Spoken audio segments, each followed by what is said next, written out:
Welcome to the newest episodes of Tales from Tatooine. I'm Jacob. I'm Fish. And we are back after a holiday break to bring you part one of a new series we're starting. Star Wars reviews. Movies and the shows. And what better place to start than reviewing what is arguably the worst Star Wars movie ever created. Episode 1, The Phantom Menace. Most definitely. We decided to do this chronologically. Yeah, you have to. You do have to. At least if you're going to be discussing plot points. Yeah. Especially if you've never seen Star Wars and for some reason you're watching this podcast. It's not even a podcast. It's a show. It's a show now. Follow us at Tatooine Podcast. We're not a podcast. It's going to be really hard to drop that. But yeah, it's going to be pretty much us bitching about graphics. Oh, God. We'll get into that. Oh, it frustrates me that people compare this movie to Last Jedi. You shouldn't compare it to any other Star Wars film. We have a new studio. Look at that fancy. We got a television that has our name on it. That's our logo. We made that. That makes us like professional and shit, right? Sure. As we film in a dark, dungy basement. It's less porn studio like. It is very much less porn studio like. It is. There's less sheets on the wall. But as with every week, we have some actual bits of news to talk about. This is the first time in a while we've had news. Well, now that The Last Jedi's been out for a bit, people getting some more information about it. But let's do it. I'll sing us in. Here's the news. First little piece of news we have is a little article, the expanded universe story that led Lucasfilm to rewrite Star Wars canon. After reading this article, I feel a little different about them rewriting canon now, and it's...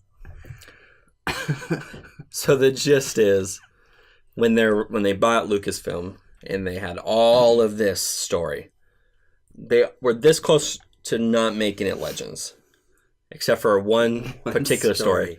Now, I'm sure there was other parts and other decisions, of course. It can't be brought down to this one thing, but this was a big part of it. Essentially, it was a story where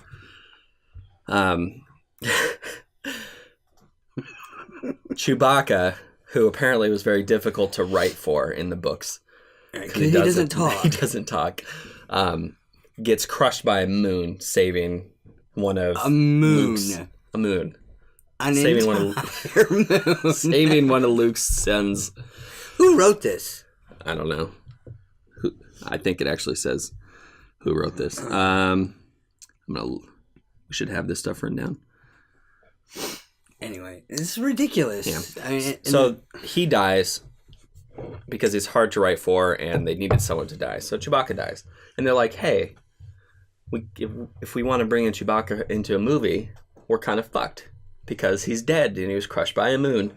So that's what led them to one of the big decisions to be like, "Okay, this is all Legends, not part of canon." So that way they can bring back Chewbacca. They can actually use him in movies, and thank God, because him eating porgs was amazing. Yes. And if you haven't looked up the deleted scenes, so good. All the porg ones. I think we're also trying a new format. So I'm going to put up a little video. It's not going to be us anymore. It'll be a little video. So right now you'll be watching a video over us in which a porg gets a fucking lightsaber through the face. They should have left that in there. They should have left that in there. And they were so close because that scene where he touches it is there. They just cut out the end. But and if you look, I know in the illustrated Last Jedi book where they show like the sketches for stuff, that is sketched in there. Nice. And what really is fascinating about it is how much it shows their use of practical effects. It's amazing. There's some behind the scene photos of them setting all that up. It's just fantastic. But yeah. Can you imagine what they would have? How would you explain that? Like if they didn't change all the story. They come into a movie and people are like, "Where's Chewie?" Oh well, I'm sorry, a moon was dropped on his head. It would be very difficult. I mean, especially considering you have 20 years of story that you just kind of have to. Oh no, Chewbacca. Oh yeah, he was crushed by that moon that one time. Oh well. Oh yeah, all these siblings and stuff. Luke, yeah, with his kids and his wife, his 2 wives, his 10 wives. Yeah, that happened. Yeah. Or worst case scenario, they turn all those stories into movies, and some of them are just fucking out there. Although there's good ones, but there are very good ones.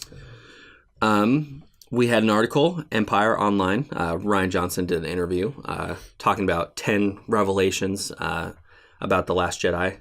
Some of them, kind of obvious, like Luke and Kylo's views are built to mirror each other. And you kind of see that in Kylo's flashbacks of the incident, where you have opposing views concerning it. And it's interesting, especially considering how fucking crazy that whole Luke trying to kill Kylo thing is. Said that Luke's death had to have resonance, which is, I don't know if I'm saying that correctly. Stable boy ending almost wasn't the last scene. So he was gonna have that scene, and then he was gonna have the Luke Kylo scene. I'm glad they did it the other way. I'm glad they stuck with that. It was a good scene to end on. It's a good way to kind of segue into the next step. Not even just the next movie, just the next era of movies. Yeah, that's what I mean. Kylo and Rey's connection is complicated for a reason, of course. Mm-hmm. It doesn't really say much about what that means, but we're going to get into that in our next episode about the Force. Yes. Rey's parentage was a clear choice. We talked about that a few episodes ago concerning how there was no answer that would suffice for everyone. And correct. The direction that they're going with the movies really does kind of need her to be something beyond the traditional lineage storyline. Carrie Fisher's death did not affect the story. We've talked about that before. Holdo's hyperspace attack reaches back to a line from the past.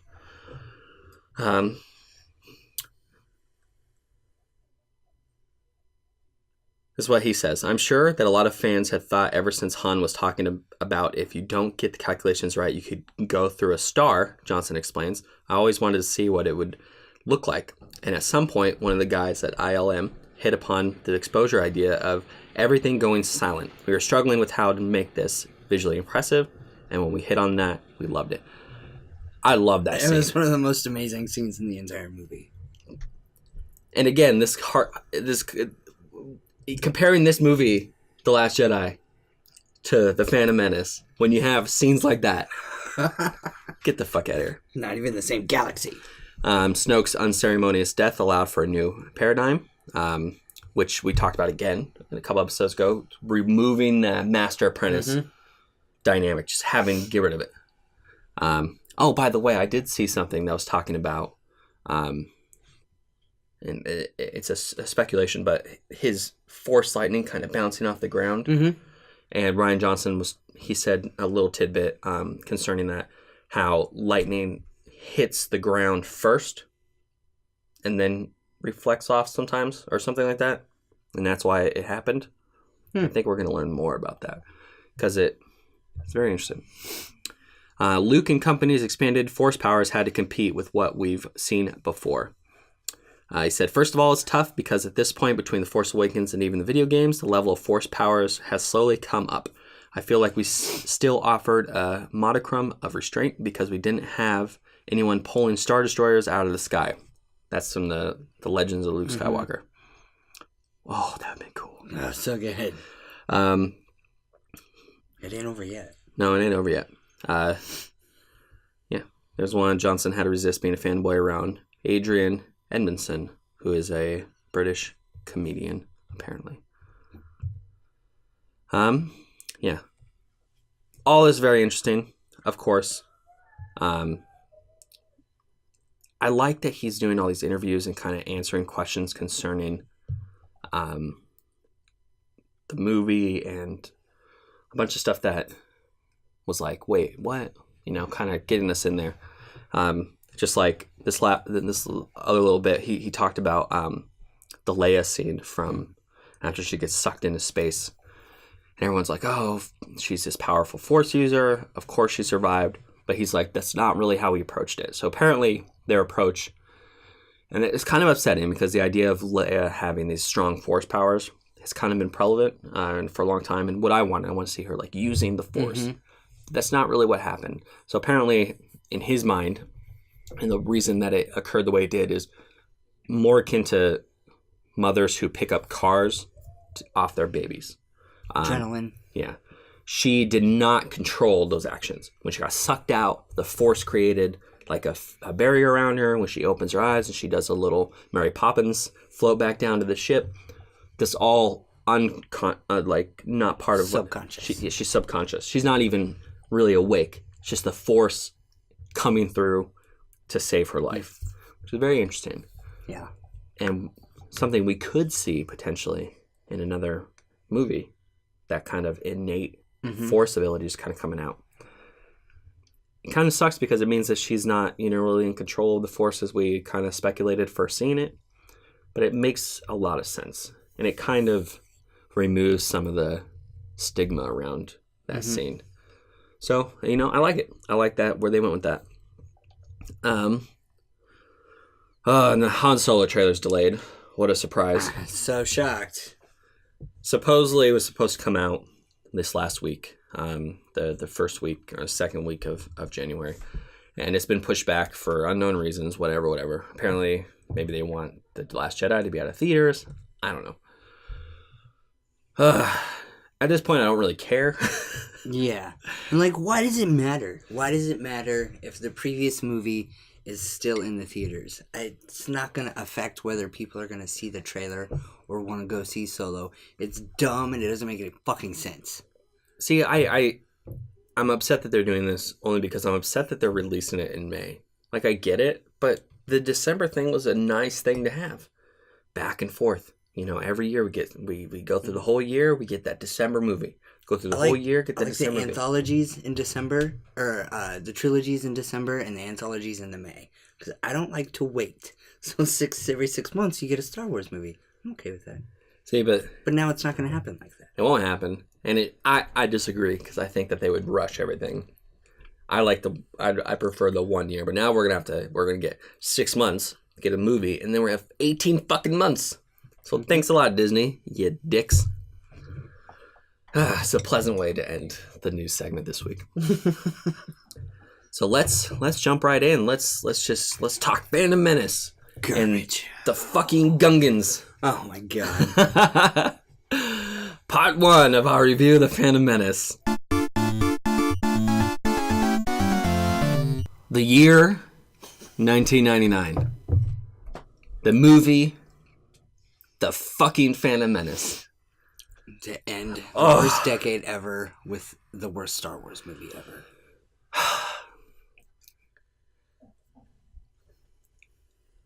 I watched, and you watched on 4K.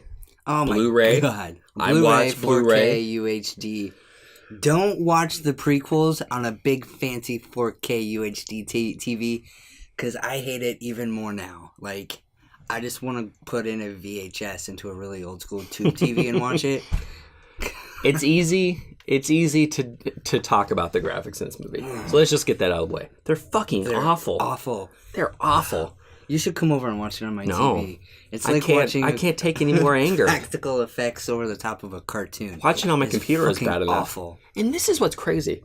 You had some relatively great practical effects in this movie, and then George Lucas just jerks off his CGI garbage all over the place. So you have this awesome alien practical effects, and then you'll have this fucking other alien who's ridiculous, who has horns and shit walking around. Oh, the comparison is so bad. It's so terrible. It's so terrible. Disney, if you do any one thing, why don't you go in and just remove stupid bits. You don't have to take all of it out. I'm not saying remove Jar Jar. I mean, in a perfect world, because the Gungans don't make any fucking sense in this movie. But just remove the little, weird aliens walking in the background or droids. But I don't want to talk about the graphics much. because it's easy. It's so distracting. Also, Gungans. I don't want to talk too much about Gungans. They serve no point in the plot. None. And why do they have land assault vehicles? Yeah, that's weird because they live at the bottom of a very deep lake. And why is there a sacred place on land? Anyway, fuck the graphics. Fuck the Gungans. Fuck the Gungans. Now I will tell you the thing that really kind of upset me about this movie that I never really processed before, but trying to watch it analytically kind of made me notice this. It is a non-stop fucking movie. There is either action, ridiculous Obi-Wan double kicking action, which I hate, or it's like super goofball little kid fucking shtick all the time. Mm-hmm. There's no downtime. There's probably like 4 minutes here and there where there's like some dialogue, and it's instantly interrupted by either action with droids or fucking Gungan shtick. I hate it. Yeah, too much. Very little meaty story. Oh, that was like probably my number one complaint was seeing that shit go down, because I was like, oh my god, it's just like constant. Like they had, I think like the first 10 or 15 minutes, there was like 4 huge fucking fights. It was crazy. Oh, yeah. It's like, man, slow it down, guys. Get that story in there. Because there really is no story. Not really. I mean, the slowest, most story-based, I guess, part it would be when they first land on Tatooine until they encounter Darth Maul. Mm-hmm. I mean, that's like the slowest part of the movie. And my favorite part of the movie. Pod racing. Fucking pod racing. Pod racing is the shit. It's the greatest sport ever since Quidditch. I agree. That whole scene works, and I'm gonna let you tell them what you told me earlier, but the whole dynamic of it works with the movie. That's good pacing. It's good action. It works in the storyline. It kind of, there's a lot of that showing us those Anakin spins, you know, which are fun, and it spawned one of the greatest N64 games I ever played. Yeah. Oh yeah, one of the hardest. Yes, so good.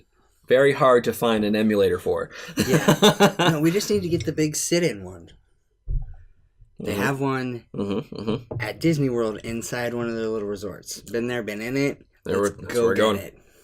I'm gonna see a right here remaster of that one. Yeah, we can. We'll do the whole show in playing Pod Racer. Yes, there's an episode for you. I'm gonna buy an N64. I'm gonna hook it up to this son of a bitch, and we're gonna race. That's just gonna be the episode. You're gonna watch us play fucking pod racing. Perfect. But yeah, the pod racing scene, and that poor kid actor is just so bad. So bad. Not always. There's some scenes where he really kind of delivers, but then it kind of, his bad acting and the bad pacing. Another big gripe of mine was the fact that they rush every important scene in this fucking movie. Like when Qui-Gon tells him that he's freed, he's just like, cool, I'm gonna go pack my stuff. Yeah. Oh wait, mom's not coming. Sad face. It's like, fuck, man. Like there was no drama in it. It was just like this casual, oh yeah, you're free. You're coming. You're gonna be a Jedi, whatever. Yeah. No big deal. And this occurs a few times, like when they vote to for a new chancellor. Like he's just like the old chancellor like sits. He's like, darn, oh man, oh bummer. Yeah, just like these big. And what's upsetting, especially about like the Gungan storyline and stuff, is they opted to have that in there instead of really fleshing out these dynamics, like showing us Palpatine's rise. Yes, which would have been like this amazing story. They could have focused in on that shit a little bit more. But no, it's like, oh, let's go to the sacred place. Fuck. Don't ever do that again. That's for all you freebie. Don't. Yeah, no. The Palpatine story, I definitely was kind of brushed over too much. I mean, and we don't know this right now, but I mean, he's doing all this without the Jedi Council knowing anything. Mm-hmm. That's extreme. Mm-hmm. Well, that's Qui-Gon. Another part of the story that they rushed. You know what they should have done? They should have had Qui-Gon in the role of Mace Windu. Ooh. Mm-hmm. Where he held that position on the council. Don't need Mace Windu. I like Mace Windu. I like Samuel L. Jackson. I like Samuel L. Jackson. That's why I like Mace Windu. But he's an unneeded character. Had him on the council. Him fighting with the council to bring Anakin in. Obi-Wan having just passed his trials. Oh, well, my Padme, my old Padme can Padawan. What am I saying? You said Padme. Why am I saying? Oh, because I have another point to make after that. My old Padawan can train, etc., etc. And then you can keep Qui-Gon in the movies. Yeah. Without him being the master, and works because Liam Neeson's stoic fucking Jedi is so good. Oh, it's good. The whole movie, he's just like, you can see his little brain moving. I love like watching the pod racing. He's just like standing there, just watching, no emotion, trusting in the Force. Well, of course, he has no emotion. He's a Jedi. Yeah, it's true. I mean, Obi-Wan shows a lot of emotion in this fucking movie. He's got a little mouth on him. Yeah, he's still young. How old is he in this one? He's like 18 or something. 19, yeah. But yeah, give us more Qui-Gon, and then of course, and we'll get into this in our next review. But the fact that they're trying to bring in so many dark side users, and we had to lose them all to bring that in, and there's no story like where they come from or what they're just like throwing. They're like, oh, he's just been here, right? And now we're gonna kill him, and you just have to understand and accept that. This is why we need a Palpatine movie. So we can get a little bit of that backstory and take their time with it. He's so incredibly powerful and smart and sneaky and slimy, and you don't get that in this movie. And I think you should. What's upsetting is because everything. So they're probably like, "Hey, George Lucas, here's $10 billion. Go make a Star Wars movie. Everyone would love it." And he's like, "Okay." Then he just does this crazy shit to make more money. It just feels like a money grab. A lot of weird. The ships are weird. I mean, they look cool, but they're not quite right. I do like the Nubian craft. I know you do. I know you hate I know you do. They're so sleek and shiny, and I just want to run my hand down them. I like the fighter ones, the yellow ones. Those ones are nice. I hate the chrome ones. The little transports. But they remind me of Flight of the Navigator. I think that's why I like them. They do have that resemblance, but man, it's bad. And that's one of those things like Disney could easily fix, to make it more chrome-like. But man, it's bad. I hate it. I like them to feel used, like. But real... they're the Nubians. They're all like fancy, high class, ritzy, fucking. I know. They don't get used. Nobody attacks that planet. Except when they do. But regardless, I feel like they sacrificed so many potential. It could have been an excellent film for the sake of fucking merchandise. And then you lose characters, which could have been amazing. Darth Maul was so dope. And he's one of those Force users that does all the crazy flipping and stuff where it works, And then everyone else is doing flips. Yoda making flips makes sense. Makes sense because he's like 4 inches tall. And Darth Maul doing stuff because it was actually the actor doing it. That scene where he's fighting Qui-Gon and Obi-Wan and he's just spinning around and stuff. That's all him. That's why he's got the double-ended fucking lightsaber. So good. It works with it's so good. Fighting style. Sacrificing for fucking Gungans is a travesty to Star Wars. And they made up for a little bit bringing him back into like the Clone Wars and to Rebels and stuff. But for the most part, just keep them moving, man. Just keep these characters. Every movie we get just like this new set of characters. Like, damn. Give me some continuity here. Taking out all the Gungan crap and focused more on the government side of it and like the dynamics. The dynamics between show why the Senate's so corrupt. They're just like, oh, the Senate's corrupt. Like they just mention it in passing. They don't actually show us. Tell me why. I mean, I know why, but tell us show why. me. Tell the people like, why. Let's see it. Let's get involved in it. Yeah. But that'll bring me to my next point with Padme in part 2 of our review.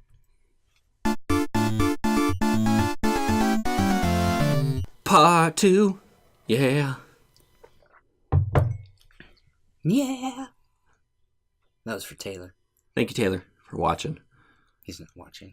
It's pronounced Yaddle, correct? I've only seen it written. Little Yoda-like woman in the council. Oh, yeah. Yeah, Yaddle. I am not sure. Yaddle. I think so. Yaddle. Yeah, something like that. We got a little one right here in celebration of her only movie debut. Is there one up there? Yeah, she's right here.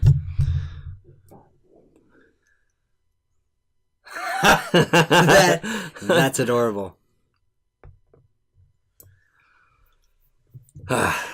So yeah, the fact that they don't really show us the dynamic or the chaos of the Senate, and you have, Which I mean, and that's like the whole, like that's primary part of the movie. That's a big part of the story that they just kind of, just like here, accept it. yeah, and then you have characters, Padme, who again had the potential to be very important. I mean, she is important, of course, but her importance is like nothing. She's important. She doesn't do anything, and she is so easily manipulated. Mm-hmm. It's like, why? Why are you doing this to this character? Like, Which I wouldn't think that somebody who was actually like that would have made Queen. You know, like I don't know. And then like the next movie and the third one and stuff, she's so much more. She's stronger. You know. I think we did see improvements from this movie to the next. When I'm sure there was backlash, like The Last Jedi, where they're like, no, less Jar Jar, more story. Mm-hmm. But her actions in this movie are just like childlike. I mean, I know she's a child. Naive, it seems. I know she's a child, but she has been elected as their queen. She has to show some kind of. Mm-hmm. She's very meh. But I really don't like the way they did her character in this one, and I love Natalie Portman. Yes. But there's she's something all about like, it that I don't like this. right. I don't want to do The this. The queen wouldn't be happy with this. I'm not happy with this, bitch. Everybody else is whiny in this movie. You ain't gotta be whiny too. But yeah, I wish they did a little more with her. I just wish of some of the main characters they just did more with. That's all I kind of want from this movie, because it really could have been this exceptional film. Mm-hmm. The story was there, but life moves on. But regardless, I kind of had an existential moment there thinking about the next movie, which I also don't like very much. Hayden Christensen in the second one is so bad. He's good in the third one, and that scene with the Tusken Raiders and stuff in the second one is phenomenal. But regardless, that little kid who plays Anakin, I fucking hate. And he never recovered from this movie. No, he went back to school and people gave him a hard time, and he, and he's like a drug dealer or something. Why are we laughing about this? This is actually quite sad. It is a very sad story. Was it depression or was it just depression? Drugs? Yeah, and I think he even ended up in the hospital for a while. Holy shit. I feel bad now. Thanks, fish. I could be wrong, but I'm pretty sure. Whatever. But yeah, there's still a lot to like. You know, some of the fight scenes. Anything that wasn't against a fucking droid was pretty good fight-wise. The scene with Darth Maul, of course, is phenomenal. And little things that make this that are good in the film that kind of take it from the precipice of just abysmal is like when Obi-Wan and Qui-Gon are fighting Darth Maul in the little laser gates, which have no purpose. At least I don't know. No, every time I watch it, I'm like, I wonder what those are for. But when Darth Maul's pacing and Qui-Gon's like meditating and stuff, I wish they did that scene earlier on and not just have Qui-Gon die like right after. It's like, Was his meditation making him worse? That he just gets stabbed. But that scene, it's very quiet. You just hear the energy going. Darth Maul pacing like a fucking cat. Love it. It's one of the better scenes in the whole movie.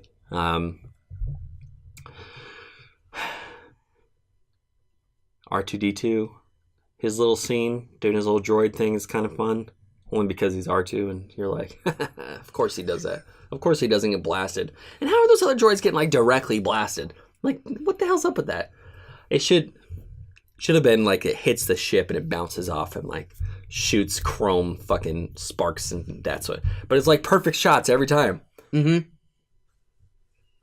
What the fuck?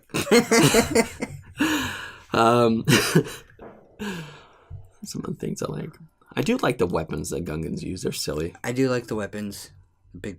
But then I hate the weapons. Balls of water? I don't know. What the fuck it is. But energy. They're pretty. That's why I like them.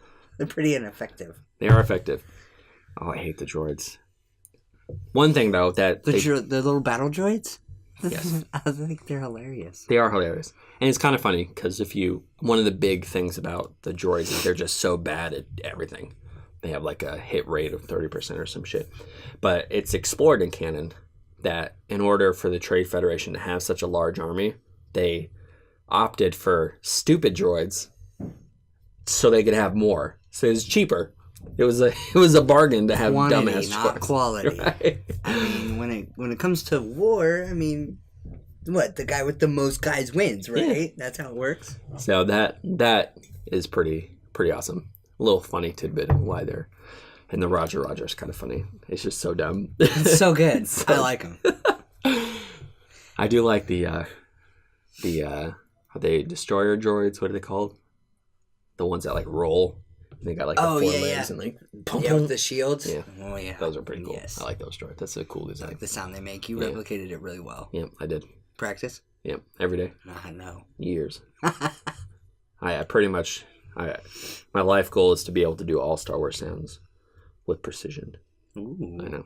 I can do all of them. One day. This is a new episode here. I see. It's just going to be me. I'm going to reenact.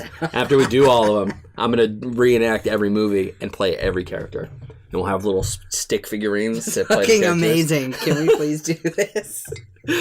Yes. Today on Tales from Tatooine, you get a puppet show. Of all... What? By this, we'll do 10. All 10 movies. Yep. But I'm going to cut out all the scenes I don't like. So it'll be like a 30-minute video of all 10 movies of all the important scenes. Yes. It's going to be fantastic. You're going to love it. We're going to make our own puppets. Of course. Can't have store-bought puppets. Cut them out of paper. Yeah. Draw little faces on them. We can put little articulating mouths, so they talk. We can do close-ups. We can use this as like a screen. Yeah, Tatooine. Yeah. See, it's perfect. Hoth. We'll just put the different backgrounds. There we go. This is a brilliant idea. Genius. This will get our channel noticed.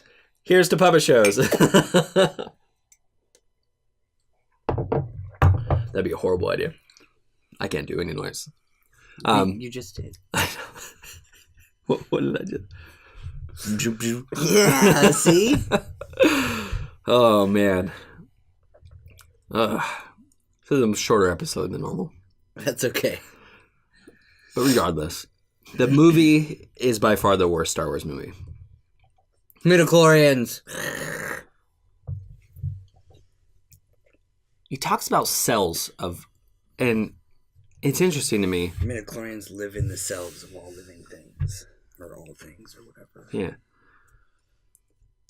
That's the point I wanted to bring up. That I'd never noticed before, and I did with this one. And the cells reminds me of. They take so much stuff from like our world and like put it in the movie to try to make it more relatable. Like some of the jokes, some of the words they use. They're lost to me right now. Jar Jar says a lot of them. But it seems so out of place. To have like these talk of cells. Why would they call it cells? Because they have to use something that we'd recognize, Well, I mean, they're humans. What if they called it something weird? We would just be like, "What is that?" Well, they could have. They're gonna describe all this shit anyway. They might as well be like, "Oh yeah, inside the insert space name here, the little building blocks or whatever." Like they could have done it, and it just seems out of place. The midichlorians seem out of place just in general. Like they should have just said like they reside in every living thing or something like that. The Force lives inside all living things. Like Yoda does. Yes. But he understands. Like to say the cells. That's so weird. And we know now that they don't originate from cells. Right. Why are they living in the cells? And then to go into other parts of canon and be like, oh, they originate at this center, this energy it's so weird. But we're going to go into the Force in next week's episode. That's going to be a good one. We're going to have a special guest. And it's going to kind of delve into that. Be a little more of a technical episode. Because there's a lot to unpack. Especially with The Last Jedi. Going back with these fucking midichlorian things. Oh, God. I like how he, slyly pricks him. Yeah. He's like, gotcha. That's abuse, sir. Well, he owns him now, so. Does he own him? I guess technically he could be. Yeah, I guess he does. Well, he asks for their freedom, not for to be their owner, right? Or does he ask for freedom? Yeah. He doesn't actually own him, but he's now his guardian. Yeah.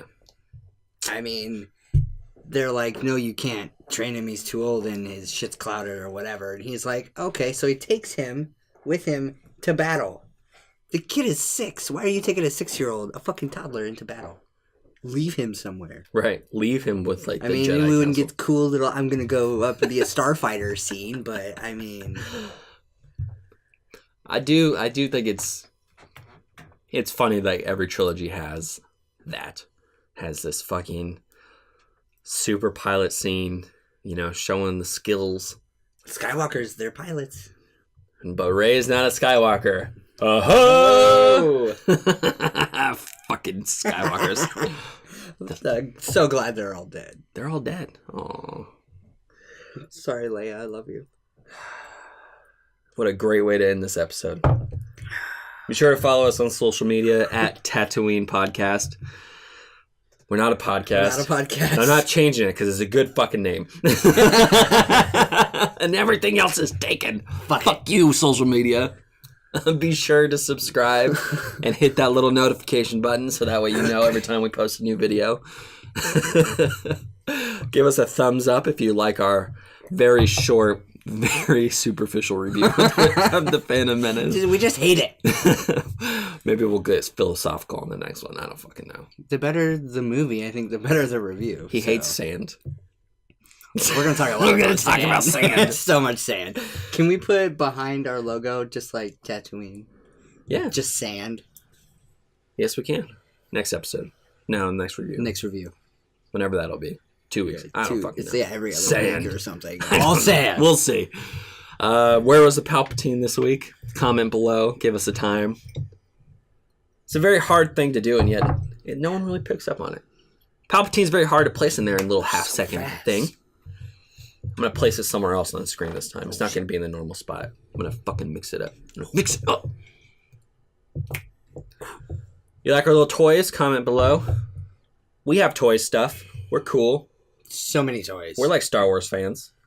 No, we're not. I almost feel like it's forced, like you see some shows where they have 10,000 fucking pops behind them, and it feels like they're just trying to up their geek cred. I feel like we're doing that. We know Star Wars. See, I have a Vader. We can take the camera and show them all of our other stuff. We should. This is just what fits. We should kind of do a little Passover of some of the stuff we have. Most of the stuff's at work, where we discuss the bulk of Star Wars anyway. We have a whole little thing. Clubhouse. In the future, it's coming. You'll see. It's coming. The shop will be empty, but the clubhouse will be dope as fuck. Yeah. It's okay. We'll just buy more toys for the shop. Yeah, of course. Jay's is closing, so we'll have to get up in there. What? We'll talk about this later. Sorry.